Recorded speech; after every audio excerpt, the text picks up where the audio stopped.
अस्सलाम वालेकुम दोस्तों, मेरा नाम कदस भट्ट। इस वीडियो में आपके साथ मैं क्रिप्टो मार्केट की लेटेस्ट न्यूज़, अपडेट्स और मेरा तज़िया शेयर करूंगा। आप लोग मेरे से P2P पे इस वक्त USDT बाय करने के हवाले से पूछ रहे हैं, वो मैं आपके साथ अभी थोड़ी देर में शेयर करता हूं। लेकिन ये आपको बताता चलूं कि इस वीडियो में मैं आपको air drop free token claim करने के हवाले से मालूमात शेयर करूंगा।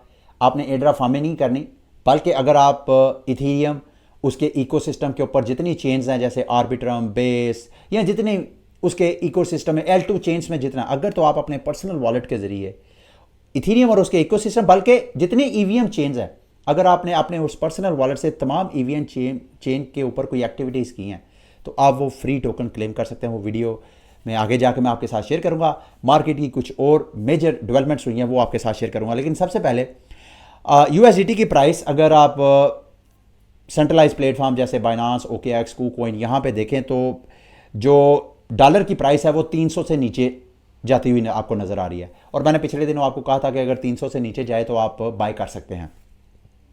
लेकिन अगर आप गूगल पे सर्च करें 1 USD टू PKR तो आपको पता चलेगा कि इंटरबैंक रेट करीब करीब 288 रुपये के ऊपर आ गया है।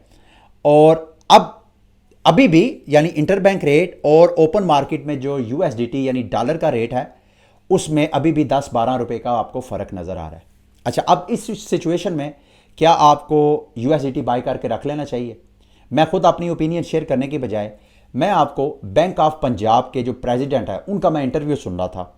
कल उन्होंने इंटरव्यू दिया कामरान खान साहब को। उसमें उन्होंने कहा मैं वो आपको बता देता हूँ, आगे आपने खुद फैसला करना है। वो कहते हैं जी कि फिलहाल जो डॉलर की प्राइस जो 332-35 से गिर के इस वक्त आपको 300 पे नज़र आ रही है, ये जो डॉलर कमज़ोर और हमारा पाकिस्तानी रुपया मजबूत हो रहा है, इसके पीछे कोई हमने वो वजूहात जिस वजह से ये प्राइस जो है ऊपर पंप कर रही थी, शूट कर रही थी डॉलर की प्राइस, वो वजूहात ख़त्म नहीं की हैं। अभी हमने सिर्फ एडमिनिस्ट्रेटिव मेजर्स लेके, कुछ स्टेप लेके, वो मैं आपके साथ पिछली वीडियोस में शेयर कर चुका हूँ, वो क्या वजूहात है, डॉलर क्यों कमज़ोर हो रहा है पाकिस्तानी रुपया। हालांकि डॉलर दीगर करेंसीज जो है, दीगर जो फॉरेक्स मार्केट है उसमें डॉलर मजबूत हो रहा है, लेकिन पाकिस्तानी रुपये के मुकाबले में वो कमज़ोर हो रहा है। क्यों? क्योंकि यहाँ पे मैंने आपको बताया कि डंडा चल रहा है। जो बैंक ऑफ पंजाब के प्रेसिडेंट है उनका मानना यह है कि ये जो इस वक्त हमारे रेगुलेटर्स हैं उनकी सोच है कि पाकिस्तानी रुपया जो है वो 265, 260 और 270 की रेंज में आएगा। जब तक नहीं आएगा ये इस तरह एडमिनिस्ट्रेटिव मेजर जो है वो लेते रहेंगे। जो मेन स्ट्रीम मीडिया के ज़रिए वो प्रोपोगंडा करते रहेंगे कि भाई मार्केट में आप डॉलर बेचने जाओ तो कोई बायर ही नहीं मिलता। इस तरह के प्रोपागंडा के ज़रिए ये 265 तक लेके आएंगे, 260, 265, 270 तक। अच्छा, इस सारी सिचुएशन में आपके लिए क्या अपॉर्चुनिटी निकल सकती है? पहले नंबर पे तो मैं आपको कोई एडवाइस नहीं कर रहा, लेकिन कुछ लोग इस तरह कर सकते हैं उनके बारे में, या कर रहे हैं उनके बारे में मैं आपको बता देता हूँ। क्या करेंगे जो समझते हैं कि यार पाकिस्तानी रुपया उस वक्त तक मजबूत नहीं होगा जब तक इस मुल्क में सियासी इस्तेहकाम नहीं आएगा, जब तक इस मुल्क में जो इस मुल्क की भागदौड़ है, इस मुल्क की फैसला साजी, ड्राइंग रूमों में बैठे जो ब्यूरोक्रेट्स हैं, जो एस्टेब्लिशमेंट है, बेशक वो हमारे अदलिया में है या हमारी आर्मी में है या और कोई भी जो ब्यूरोक्रेट्स हैं जिनका आवाम के साथ कोई ताल्लुक नहीं है, बल्कि वो आवाम के मुलाजम हैं, नौकर हैं आवाम के, वो आवाम के नौकर हैं, वो आवाम के हवाले से जो फैसला साजी कर रहे हैं, जब तक उनसे निकल के आवाम के नुमाइंदे, बेशक वो करप्ट हैं जैसे भी हैं, उन तक नहीं पहुंचाई जाएगी, उस वक्त तक मुल्क में स्टेबिलिटी नहीं आएगी। और क्या अगर आप मेन स्ट्रीम मीडिया में फॉलो अगर आप कर रहे हैं, हालात हाजरा पे आपकी नज़र है, तो ऐसा कोई नज़र आ रहा है? मुझे तो ऐसा नज़र नहीं आ रहा। मुझे तो ऐसे लग रहा है कि इलेक्शन की बातें हो रही हैं, उसके बारे में भी कन्फ्यूजन है कि पता नहीं होना है या नहीं होना। और अगर होते भी हैं तो ये भी खबरें हैं कि वो शायद फ्री एंड फेयर नहीं होगा। क्यों? क्योंकि कुछ सियासी जमातों को बड़ा फ्री हैंड मिल रहा है, उनके लिए जो ग्राउंड है वो बड़ी क्लियर है, जबकि कुछ सियासी पार्टियों को महदूद किया जा रहा है। तो क्या इससे मुल्क में इस्तेहकाम आएगा इस इलेक्शन से? मुझे नहीं ऐसा लग रहा। तो जब तक सियासी इस्तेहकाम नहीं होगा उस वक्त तक मुआशी इस्तेहकाम, और इसके अलावा जो अदालती बहरान है, यहाँ पे अदालतें जब फैसला करती हैं तो उसका कोई सुनवाई नहीं होती। जब तक ये चीज़ें दुरुस्त नहीं होंगी, मुल्क में कैसे पाकिस्तानी रुपया, कैसे डॉलर की अगेंस्ट मजबूत हो सकता है? तो मैं ये समझता हूँ कि ऐसे लोग जो इस तरह की सोच रखते हैं जो मैं आपके साथ शेयर कर रहा हूँ, वो तो 260 265 पे बाय करेंगे, क्योंकि उनको पता है कि आइंदा कोई बदलने के हालात नहीं है, क्योंकि इस हालात को बदलने के लिए एक रेवोल्यूशन की ज़रूरत है। तो दूर दूर तक तो वो कोई नज़र नहीं आ रहा। तो मुल्की हालात बिगड़ सकते हैं, इसके ऊपर कुछ लोग बैठ कर रहे हैं। अब आप करना चाहें तो आप कर सकते हैं। अगर आप ऐसे करेंगे तो पाकिस्तानी रुपए के ऊपर प्रेशर पड़ेगा, ये मैं आपको बता रहा हूँ। तो आपने ये खुद फैसला करना है कि आपने जो मुल्की मफादात हैं उनके साथ जाना है या कि अपने इंटरेस्ट को देखना है। इट्स अप टू यू, ये आप खुद फैसला ले सकते हैं। अब मार्केट की दीगर अपडेट्स की तरफ आते हैं। मैंने अपना जो क्रिप्टो 101 चैनल है उस पर मैंने एक वीडियो अपलोड की है, 29 मिनट की ये वीडियो है। इसमें मैंने आपको बताया कि कैसे आप अपने ट्रस्ट वॉलेट के ज़रिए DeFi मार्केट का हर वो काम कर सकते हैं जो आप वैसे नॉर्मली वेबसाइट्स के जाके इंडिविजुअली एक्सेस करते हैं। विद इन ट्रस्ट वॉलेट आप हर किस्म के टोकन, ऑलमोस्ट जो ट्रस्ट वॉलेट सपोर्ट करता है उनके टोकन की ट्रेडिंग कर सकते हैं, यानी स्पॉट ट्रेडिंग कर सकते हैं, जिसको स्वैप वगैरह बोलते हैं। आप विद इन ट्रस्ट वॉलेट आप फ्यूचर ट्रेडिंग कर सकते हैं, GMX के ऊपर, DYDX के ऊपर, और जितने प्लेटफॉर्म है ट्रेडिंग के सबको आप एक्सेस कर सकते हैं विद इन ट्रस्ट वॉलेट। आप ट्रस्ट वॉलेट के अंदर बारविंग लैंडिंग कर सकते हैं, ट्रस्ट वॉलेट के अंदर स्टेकिंग कर सकते हैं। ये पूरी एजुकेशनल वीडियो है 29 मिनट की, मैं आपको रिकमेंड करूंगा वो लाजमी वॉच करिएगा। मार्केट की अपडेट्स की तरफ आते हैं। जब मैं वीडियो रिकॉर्ड कर रहा हूं तो BTC की प्राइस यकायक पंप होना शुरू हुई। ये मैं आपको चार्ट पे दिखाता हूं। ये देखें, BTC की प्राइस एक बड़ी सी कैंडल आपको बनाती हुई नजर आ रही है। मुझे वजह मालूम नहीं है, क्योंकि मार्केट में जो फिलहाल सिचुएशन है वो तो ऐसी नहीं है कि जिस वजह से BTC की प्राइस, बल्कि BTC के साथ साथ जो दीगर मार्केट है सब ने थोड़ा सा सुकून का सांस लिया है। सारी मार्केट, ये BNB की प्राइस कुछ देर पहले जो है वो 210 के नीचे ट्रेड हो रही थी, अभी 215 पे ट्रेड हो रही है। तो प्राइसेस जो है थोड़ा सा दोबारा रिकवरी करती हुई नज़र आ रही हैं। मैंने यहाँ पे बहरहाल कॉल मी क्रेजी, मैंने यहाँ पे एक सेल ट्रेड ली है छोटी सी। मुझे ऐसे लग रहा है कि BTC की प्राइस अगर ऊपर जाती भी है तो ज़्यादा से ज़्यादा 27,200 के करीब जाके, 100-200 के करीब जाके फिर BTC की प्राइस नीचे आ सकती है। मुझे नहीं पता एग्जैक्टली ऐसा होगा या नहीं, क्योंकि मैं यहाँ पे स्टॉप लॉस रख के तो मैं ये ट्रेड लगा रहा हूँ। मुझे ऐसे लग रहा है कि प्राइस फिर दोबारा नीचे आएगी। क्यों मुझे ऐसे लग रहा है, कुछ मुझे फंडामेंटल चेंजेस हैं वो मैं आपके साथ शेयर करना चाहता हूँ। और आप इस पर कमेंट कर सकते हैं कि मेरी ये ट्रेड जो है वो मेरा फैसला सही है या नहीं, क्योंकि मैं टेक्निकली ट्रेडर नहीं हूँ, मैं इन्वेस्टर हूँ और मैं जर्नलिस्ट हूँ जो मैं आपके साथ न्यूज़ अपडेट्स वगैरह शेयर करता हूँ।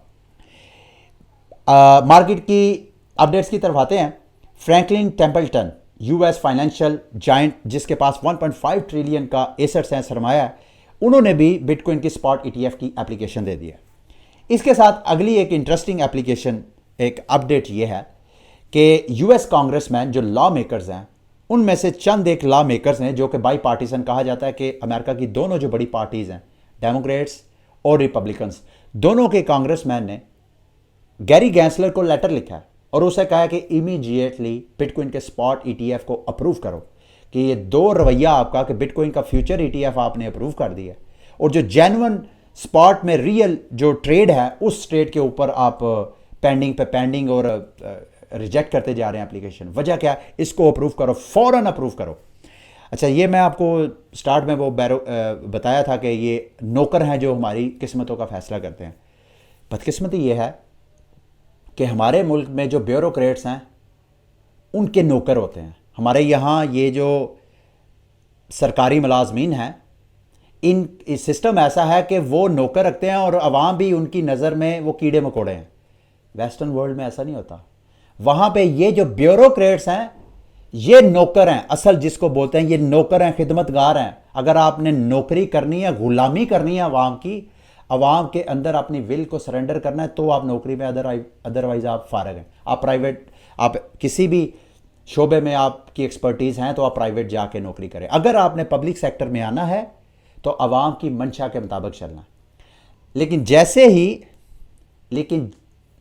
लेकिन जैसे ही कांग्रेसमैन ने ये लेटर लिखा गैरी गैंसलर को, साथ ही गैरी गैंसलर साहब ने जो ETF थे, 2 ETF, एक तो आर्क इन्वेस्ट जो कैथी वुड का है उनका 21 शेयर्स का, ये 2 ETF की जो पेंडिंग डेट थी, हालांकि पेंडिंग डेट के करीब करीब नहीं थी लेकिन उनकी डेट एक्सटेंड कर दी है। अब ये जो ब्लूमबर्ग के एनालिस्ट हैं जो कि ETF के हवाले से रिपोर्टिंग वगैरह करते हैं, उनका मानना यह है कि आइंदा चंद घंटों के अंदर या मोस्ट लाइकली इस हफ्ते के अंदर अंदर जितने ETF अगले माह में SEC ने उसके हवाले से डिसीजन करना था, उसको डिले कर देंगे। यानी अब मोस्ट लाइकली जो ये एक्सपर्ट है इसका मानना यह है कि मोस्ट लाइकली अब ETF जो है अगले साल में चले जाएंगे और अगले साल में फिर दोबारा SEC जो है वो डिसाइड करेगा कि क्या उन्होंने रिजेक्ट करना है या अप्रूव करना है। ठीक है, ये मेरी नज़र में वो मेजर डेवलपमेंट है जिस वजह से मैं समझता हूँ कि इस वक्त मुझे सेल ट्रेड लेनी चाहिए और मुझे ऐसा लग रहा है कि शायद मार्केट जो है इस वक्त मैनिपुलेट हो रही है। लेट्स सी मेरी ट्रेड जो है वो लॉस में क्लोज होती है या प्रॉफिट में। अच्छा, दूसरा, अभी मैंने आपको बताया था कि बुध को गैरी गैंसलर की हेयरिंग है। उस हेयरिंग वैसे तो उसमें तकरीबन 80 मिनट्स 79 मिनट्स रहते हैं, ये हेयरिंग स्टार्ट हो जाएगी वहाँ पे। लेकिन उससे पहले गैरी गैंसलर ने वहाँ पे गुफ्तगू क्या करनी है उसका थोड़ा बहुत यूँ समझ लें कि स्पीच थोड़ी बहुत पब्लिक ऑलरेडी कर दी गई है।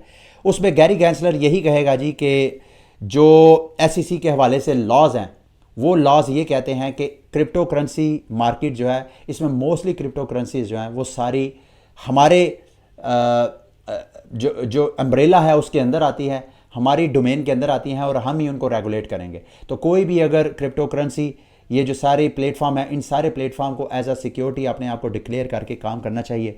जो गैरी गैंसलर का स्टांस है उसी स्टांस को इस ये जो हेयरिंग होगी इसी में वो दोबारा जो है वो शेयर करेंगे। अच्छा, अभी ये जो BTC की प्राइस और क्रिप्टो मार्केट पंप कर रही है, मुझे नहीं मालूम, शायद किसी इनसाइडर को रिपोर्ट आए यहाँ कुछ ऐसी डेवलपमेंट होने जा रही है जिसके बाद, अभी चूँकि हेयरिंग स्टार्ट नहीं हुई, हेयरिंग में कोई ऐसी डेवलपमेंट होने जा रही है जिसके बाद एकदम कुछ हर चीज़ जो है वो पॉजिटिव नज़र आना शुरू हो जाएगी। शायद इनसाइडर को पता है, उन्होंने ये प्राइस को एकदम पंप किया है, यहाँ के मैनिपुलेशन है। बट लाइक जैसे मैंने कहा कि मुझे पता नहीं है, मैंने ट्रेड तो ले ली है। लेट्स होप कि ये प्राइस जो है दोबारा नीचे आएगी और मेरी जो ट्रेड है वो प्रॉफिट में क्लोज होगी। अच्छा, अब आते हैं जी अगली मार्केट की अपडेट की तरफ। बाइनांस ने रशिया से अपने बिज़नेस को मुकम्मल तौर पे क्लोज करने की अनाउंसमेंट की है और बाइनांस ने अपने बिज़नेस को सेल किया है COMEX.com के साथ। CZ ने कहा है कि फ़ंड्स आप सबके सेव हैं और साथ अगर आप इस नई एक्सचेंज जिसको इन्होंने ऑनरशिप ट्रांसफ़र की है वहाँ पे अगर आप ट्रेडिंग करते हैं ख़ुसूसन BNB होल्ड करके, तो आपको 25% ट्रेडिंग डिस्काउंट जो है ये एक्सचेंज भी ऑफ़र करवाएगी। अब इसमें इंटरेस्टिंग चीज़ें ये है, एनालिसिस क्या है, बाइनांस हत्तुल इम्कान कोशिश कर रहा है कि अमेरिका में डिपार्टमेंट ऑफ जस्टिस और अमेरिका के जो इदारे बाइनांस को तंग कर रहे हैं, क्योंकि बाइनांस जो है रशिया के साथ बकौल उनका इल्ज़ाम है कि बाइनांस उनको फैसिलिटेट कर रहा है, जबकि रशिया को सैंक्शंस है रशिया के ऊपर, कोई भी कंपनी उसके साथ ट्रेड नहीं कर सकती। तो शायद बाइनांस जो है कोशिश कर रहा है कि इस तरह एग्ज़िट ले के रशिया से तो USA से कोई थोड़ा बहुत रिलीफ ले ले। मुझे नहीं पता इस तरह मिलेगा या नहीं, ज़ाहिरी बात है किसी ना किसी ने कोई मशवरा दिया होगा। Let's see. अब आगे आते हैं जी, ब्रायन आर्मस्ट्रॉन्ग ने अच्छा खासा बुरा भला कहा है। UK का एक बैंक है चेज़ बैंक, जो कि JP मॉर्गन का ही ओन्ड एक बैंक है। उस बैंक ने अपने यूज़र्स को क्या कहा है, अपने कस्टमर्स को क्या कहा है, बैंक का अपना पैसा नहीं है, जो कस्टमर्स हैं बैंक के उनके पैसे हैं और बैंक उनको क्या कह रहा है ज़रा सुनिएगा। अगले माह 16 तारीख से अगर हमें पता चला कि आप लोगों ने क्रिप्टो के हवाले से कोई पेमेंट्स की है हमारे बैंक के ज़रिए, अगर अपने यूज़र कस्टमर्स को ये बैंक कह रहा है कि अगर हमें पता चला कि आपने क्रिप्टो एसेट्स में कोई सरमायाकारी की है तो हम आपकी पेमेंट को डिक्लाइन कर देंगे। पैसा कस्टमर्स का है, लेकिन वो फैसला करेंगे कि कहाँ पे कस्टमर ने करना है या नहीं करना है। इसके ऊपर अच्छी खासी लेदे हो रही है। ब्रायन आर्मस्ट्रॉन्ग जो कोइन बेस का हेड है उसने भी कहा है कि ये कम्प्लीटली इनअप्रोप्रिएट बिहेवियर है इस बैंक का। अच्छा, इसको मैंने थोड़ा सा और सर्च किया है तो ये आल्टकॉइन डेली ने एक वीडियो शेयर किया है, मैं आप थोड़ी सी प्ले करके आपको दिखाना चाहता हूँ। This has really been extremely egregious. So on September 12th, Jamie Dimon says Bitcoin is a fraud. He says he'll fire any one of his traders buying Bitcoin. Bitcoin drops 24%. When Jamie Dimon speaks, people listen. People listen.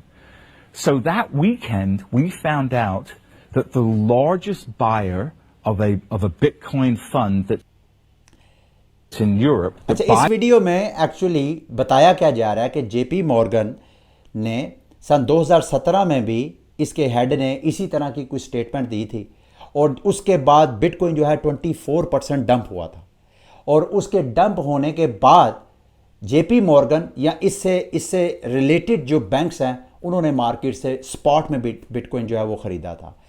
तो daily alt coin daily का कहना ये है कि अभी ये जो recent JP Morgan के ये जो बैंक है यूके का चेस बैंक, इनकी स्टेटमेंट का मकसद ही मार्केट में पैनिक क्रिएट करना है, जिससे मार्केट जो है वो क्रैश करेगी तो ये नीचे से सस्ते में ये मार्केट पे क्रिप्टो एसेट्स वगैरह बाय करेंगे। ठीक है, अब मार्केट की ये बड़ी एक इंटरेस्टिंग थ्रेड था। मैं आपके साथ डिटेल अपना एनालिसिस भी शेयर करना चाहता था, लेकिन मैं मुख्तसर आपके साथ ये जो थ्रेड है वैसे मैं वीडियो के डिस्क्रिप्शन में आपके साथ शेयर कर दूंगा, लेकिन मैं आपको मुख्तसर, मैंने चूँकि ये सारा पढ़ा, मैं आपको बता देता हूँ इसमें एनालिस्ट ने क्या एनालिसिस किया है। सन 2017 के टॉप 20 क्रिप्टो करेंसीज का जायज़ा लिया है, उनके ऑल टाइम हाई और ऑल टाइम लो का जायज़ा लिया है, और इन टॉप 20 क्रिप्टो करेंसीज का जायज़ा लेके, जिसमें ये देखें सन 2017 में BTC ने अपना ऑल टाइम हाई बनाया था, सन 20,000 तक प्राइस गई, फिर डाउन गई 3467 तक। ठीक है, फिर उसके बाद मतलब इसी तरह बिटकॉइन के साथ साथ इथीरियम, जो टॉप 20 क्रिप्टो करेंसीज है, सबका जायज़ा लिया, और उसके बाद उसने जो एनालिसिस किया वो बहुत इंटरेस्टिंग है। ख़ुसूसन यूँ समझ लें कि ये एक इन्वेस्टमेंट टिप है, एडवाइस है, जिसको आप लर्न कर सकते हैं सरमायाकारी करने के हवाले से। उन्होंने कहा कि इन 20 क्रिप्टो प्रोजेक्ट्स में से एक प्रोजेक्ट ऐसा है जो कंप्लीटली स्कैम है, फ्रॉड है, यानी 19 बाकी बच गए। इन 20 में से सिर्फ 2 प्रोजेक्ट्स ऐसे हैं जिन्होंने बिटकॉइन का, यानी सन 2017 से लेके अभी तक सिर्फ 2 ऐसे आल्ट कॉइन्स हैं जिन्होंने बिटकॉइन से ज़्यादा गेन किया है। अदरवाइज बाकी 20 के टॉप 20 जो क्रिप्टो करेंसीज है, बाकी 18 के 18 बिटकॉइन की से ज़्यादा उन्होंने गेन नहीं किया। फिर इन 20 में से 17 ऐसे हैं जिन्होंने लोअर रिटर्न दिया है, और वो ऑलमोस्ट कहना है, यानी 20 में से 17 ऐसे हैं जिन्होंने रिटर्न जो है बिटकॉइन की निस्बत कम रिटर्न दिया। 20 में से 13 ऐसे हैं जो कि अब टॉप 20 की लिस्ट में शामिल ही नहीं है, यानी सिर्फ 7 टॉप 20 जो सन 2017 में टॉप 20 प्रोजेक्ट्स है, उनमें से सिर्फ 7 ऐसे हैं जो अभी भी टॉप 20 के अंदर है। बाकी 13 जो है वो पता नहीं कितनी रैंकिंग में उनकी चली गई है, सरमायाकारी जो है उनके प्रोजेक्ट से निकल गई है। और 20 में से 14 ऐसे हैं जिन्होंने अभी तक अपना ऑल टाइम हाई भी नहीं देखा। इसका एनालिसिस क्या है? एनालिसिस में आपको वो कहते हैं कि लॉन्ग टर्म के, अगर आपने लॉन्ग टर्म के लिए सरमायाकारी करनी है तो फिर सिर्फ बिटकॉइन में करनी है। ये जो मैं भी आपको अक्सर कहता हूं कि ये डाइवर्सिफाई करें अपनी सरमायाकारी को। डाइवर्सिफाई रिस्क मैनेजमेंट की सेंस में तो सही है, लेकिन प्रॉफिट की सेंस में जो इसका एनालिसिस है वो ये है कि अगर आपने लॉन्ग टर्म के लिए सरमायाकारी करनी है तो बिटकॉइन से बेहतर कोई एसेट नहीं है इस मार्केट में। ये सन 2017 से लेके अभी तक का उन्होंने जायज़ा लिया। और अगर आपने शॉर्ट टर्म सरमायाकारी करनी है तो फिर आप इन आल्ट कॉइन्स में सरमायाकारी करें, और जैसे ही आपको कोई प्रॉफिट नज़र आए तो आप वो प्रॉफिट टेकिंग कर लें। अच्छा, इसमें सारे आल्ट कॉइन शामिल नहीं है, ज़ाहिरी बात है। बिटकॉइन के बाद इथीरियम आता है, और इथीरियम जो है not a bad investment choice. इसके अलावा और आपको आल्ट कॉइन्स में अच्छे प्रोजेक्ट्स मिल जाएंगे जिसको आप लॉन्ग टर्म जो है वो सेव कर सकते हैं। But BTC for long term investment, BTC should be your more than 50% जो पोर्टफोलियो का चंक है वो आपका BTC में होना चाहिए। ठीक है, अब मार्केट की उस अपडेट की तरफ आते हैं जिसका मैंने स्टार्ट में जिक्र किया था। सेलेसिया ने अपना जो शिया टोकन है, टिया टोकन इसे कह लें, वो फ्री एयर ड्रॉप किया है। आपने सबसे पहले इस वेबसाइट को खोलना है, लिंक वीडियो की डिस्क्रिप्शन में आपको मिल जाएगा।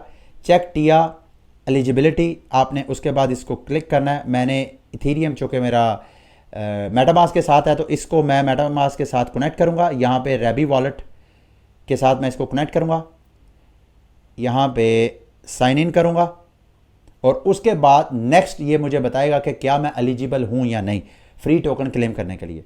यहाँ पे वो कह रहा है यू आर एलिजिबल। यहाँ पे 20 मिलियन तो सिर्फ उनको मिलेगा जो कि इथीरियम कंपैटिबल EVM चेन के साथ जो है वो इंगेज है। मेरी जो एक्टिविटी है वो 10% स्कोर जो है मेरा वो बनता है। अगर आपका 20% है, 50% है तो उतने ही ज़्यादा आपको टोकन मिलेंगे। यहाँ क्लेम टिया पे जब आप क्लिक करेंगे तो वो आपसे कहेगा कि आप केपलर वॉलेट जो है वो इंस्टॉल करें। चूँकि मैंने केपलर वॉलेट ऑलरेडी मेरा है तो मैंने इंस्टॉल किया हुआ है। अगर आपका नहीं है तो आपने फिर टोकन क्लेम करने के लिए आपको केपलर वॉलेट या लीप वॉलेट चाहिए। मैंने चूँकि केपलर वॉलेट मेरा ऑलरेडी था, मैंने वो वॉलेट जो है यहाँ पे किया है। इसको मैं यहाँ पे क्लियर करूँगा बाय क्लेमिंग, इसको ऐसे सेलेक्ट करूँगा, इंपोर्ट वाई वॉलेट यहाँ पे क्लिक करूँगा, चूँकि मेरा वॉलेट यहाँ पे मैंने ऑलरेडी इंस्टॉल किया हुआ था केपलर वॉलेट, ये देखें यहाँ पे, तो वो वॉलेट मेरा कनेक्ट है। अब यहाँ पे ये देखें मैं, ये मेरा वॉलेट यहाँ पे कनेक्ट हो गया। अब मैं यहाँ क्लेम टिया पे क्लिक करूँगा। आपने भी बिल्कुल इसी प्रोसीजर से आपने करना है।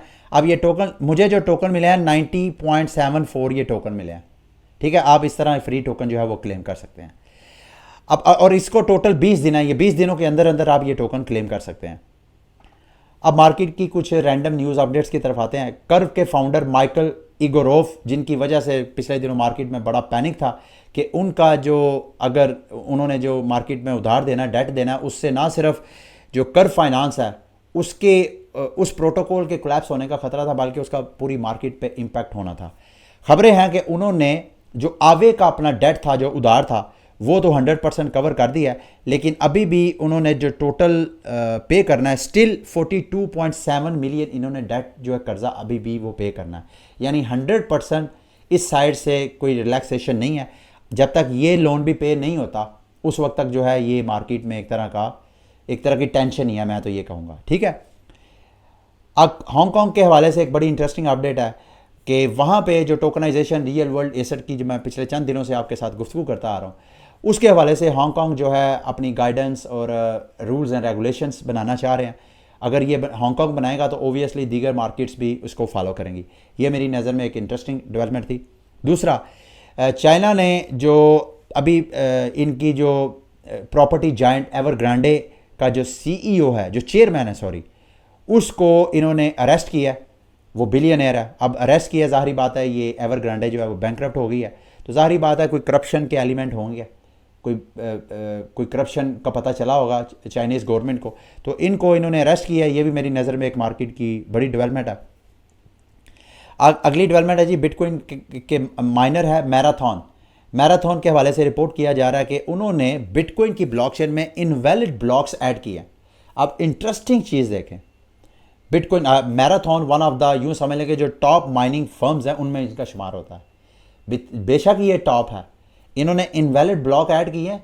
नेटवर्क के जो दीगर नोड्स हैं उन्होंने इनके ब्लॉक को रिजेक्ट कर दिया।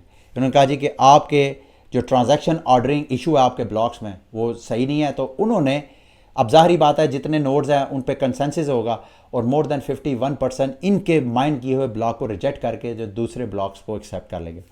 ये है पावर ऑफ डिसेंट्रलाइजेशन, कि कोई एक अथॉरिटी जो है वो कंट्रोल नहीं रखती डिसेंट्रलाइजेशन के अंदर। और ये बिटकॉइन का कमाल है, जिस वजह से बिटकॉइन को सबसे ज़्यादा क्रिप्टो मार्केट में सबसे ज़्यादा डिसेंट्रलाइज बोला जाता है। अगली मार्केट की अपडेट है जी, Gemini is going to invest 24 million in India में 24 मिलियन डॉलर की सरमायाकारी जेमिनाई एक्सचेंज करने जा रही है। जेमिनाई एक्सचेंज यूएसए से निकल के इंडिया की तरफ जा रही है। इंडिया में सिर्फ जेमिनाई नहीं, कोइनबेस ने भी सरमायाकारी की थी, बाइनांस ने भी की थी, और सारी क्रिप्टो एक्सचेंजेस जो हैं वहाँ पे जा रही हैं। अगर हमारे यहाँ अवाम के नुमाइंदे होते, अगर वो अवाम की मंशा के मुताबिक, पाकिस्तान में 4 करोड़ से ज़्यादा क्रिप्टो यूज़र्स है, अगर अवाम की मंशा, और ये सारे यूज़र जो हैं ये पढ़े लिखे यूज़र्स हैं मोस्टली, चले मैं सारे नहीं कहता, मोस्टली पढ़े लिखे समझदार लोग हैं, और ये वोटर्स भी होंगे यकीनन। अगर अवामी नुमाइंदे उनकी अमंगों के मुताबिक फ़ैसले नहीं करेंगे तो यही वोटर, बेशक वो खान है, शरीफ है, जो भी है सियासतदान, अगले इलेक्शन में उसको, माफ़ कीजिएगा, उसको जूते मारेंगे। यही सिलसिला अवामी नुमाइंदे का, यही वजह कि सारी दुनिया में, हालांकि डेमोक्रेसी के ऊपर भी मैं किसी दिन अलग एक वीडियो बनाऊंगा कि ये भी एक बहुत बड़ा फ्रॉड है, लेकिन फ़िलहाल इसी मॉडल, चूँकि ये फ़ी ज़माना यही सबसे बेहतर निज़ाम हुकूमत है, जिसमें अवाम की मंशा के मुताबिक जो काम नहीं करता उसको उठा के बाहर जो है वो फेंकते हैं। तो अगर कोई हो तो कहे कि इन एक्सचेंजेस को कहो कि आओ भाई हमारे पाकिस्तान में आके आप काम करो, एक तो ग्रे मार्केट ख़त्म होगी और यहाँ पे आके सरमायाकारी करो। अब इस सरमाया, ये जो 24 मिलियन है इंडिया में जेमिनाई इन्वेस्ट करेगा, इंफ्रास्ट्रक्चर वहाँ पे खड़ा करेगा, लाइसेंस लेगा, फिर यहाँ से रोज़गार देगा इंडियंस को, तो ये कितनी ज़्यादा अपॉर्चुनिटीज़ हैं। लेकिन यहाँ पर ज़ाहिरी बात है हुकूमत जो है अवामी नुमाइंदों के पास है ही नहीं। अब आते हैं जी